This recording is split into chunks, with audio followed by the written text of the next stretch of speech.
première fois depuis le début de la guerre en Ukraine, Pékin et Kiev se sont parlé. Le président chinois s'est entretenu longuement aujourd'hui au téléphone avec son homologue ukrainien Volodymyr Zelensky. La Chine appelle à négocier la paix et va envoyer un représentant spécial en Ukraine, à Pékin, Sébastien Le Belzic.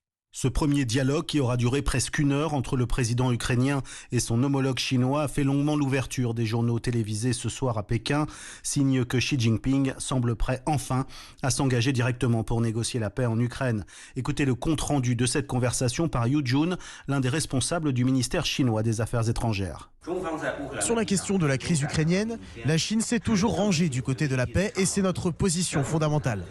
Pékin assure que ce dialogue s'est tenu à l'initiative de Volodymyr Zelensky, qui avait à plusieurs reprises appelé la Chine à faire pression sur Moscou. La Chine annonce missionner un représentant chinois en Ukraine.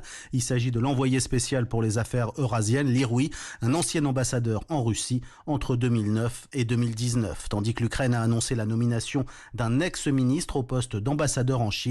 La Russie, elle, a accusé l'Ukraine de saper les initiatives de paix en refusant le dialogue direct avec Moscou. Pékin, Sébastien Le Belzic, Europe 1. Les États-Unis et la France saluent cette première prise de contact. L'Élysée, je cite, encourage tout dialogue susceptible de contribuer à une résolution du conflit.